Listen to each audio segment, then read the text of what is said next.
শর্ত, ফরজ বা রুকুন ও ওয়াজিব বিষয় যা প্রত্যেক সেই ব্যক্তির জানো জরুরি যে এই পবিত্র ঘরের উদ্দেশ্যে আসে, যেন সে সঠিকভাবে তা পালন করতে পারে এবং তার হজ আল্লাহর কাছে কবুল হয়।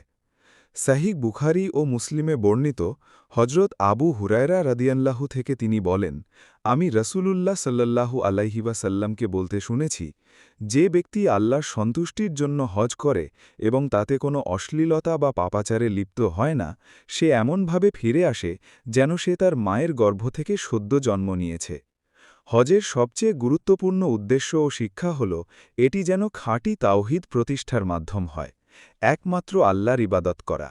যেমন আল্লাহ তাআলা বলেন, আমি ইব্রাহিম আলাইহিসসালামকে কাবা ঘরের স্থান নির্ধারণ করে দিয়েছিলাম, এই শর্তে যে তুমি আমার সাথে কাউকে শরিক করবে না।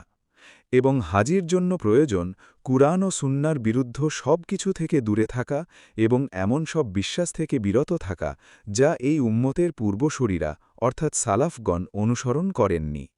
হে মুসলিম উম্মা, ইসলামী উম্মার জন্য প্রয়োজন তারা যেন সচেতন ও সজাগ থাকে তাদের বিরুদ্ধে পরিচালিত বিভ্রান্তিকর ও শত্রুভাবাপন্ন গণমাধ্যম ও ফিতনা সৃষ্টিকারীদের ষড়যন্ত্র সম্পর্কে।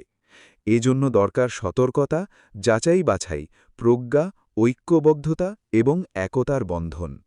আল্লাহ তাআলা বলেন, তোমরা সবাই আল্লাহর রজ্জুকে দৃঢ়ভাবে ধারণ করো এবং পরস্পরে বিভক্ত হইও না। কতই না সুন্দর হয় যখন কোনো হাজি বা জিয়ারতকারী এই প্রাচীন ঘর অর্থাৎ কাবার মর্যাদা এবং এই বরকতময় ভূমির পবিত্রতা উপলব্ধি করে এবং এর চারপাশে যে সম্মান, শ্রদ্ধা, পবিত্রতা ও গাম্ভীর্য রয়েছে তা অনুভব করে। ফলে এখানে কোনো রক্তপাত করা হয় না, কোনো গাছপালার পূজা করা হয় না। নিশ্চয়ই হজ ইসলামের অন্যতম মহান ইবাদত।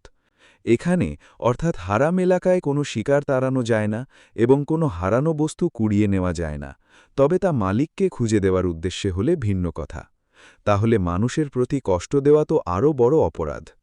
কখনোই এই নিরাপদ স্থানকে এমন কিছুতে পরিণত করা যাবে না যা শরীয়তের উদ্দেশ্য এবং ইসলামের আদর্শের পরিপন্থী। আল্লাহ তাআলা বলেন, যে ব্যক্তি আল্লাহর নিদর্শনসমূহকে সম্মান করে নিশ্চয়ই তা তার হৃদয়ের তাকওয়ার পরিচায়ক। হে আল্লাহ, আপনার এই ঘরকে অর্থাৎ কাবা শরীফকে আরও বেশি সম্মান, মর্যাদা, শ্রেষ্ঠত্ব ও মহিমা দান করুন এবং যারা এটিকে সম্মান করে, হজ ও উমরা আদায় করে, তাদেরকেও আরও বেশি সম্মান, মর্যাদা ও মহিমা দান করুন। হে সর্বোত্তম প্রার্থনা গ্রহণকারী, হে সর্বাধিক দানশীল। আমি অভিশপ্ত শয়তান থেকে আল্লাহর আশ্রয় প্রার্থনা করছি। নিশ্চয়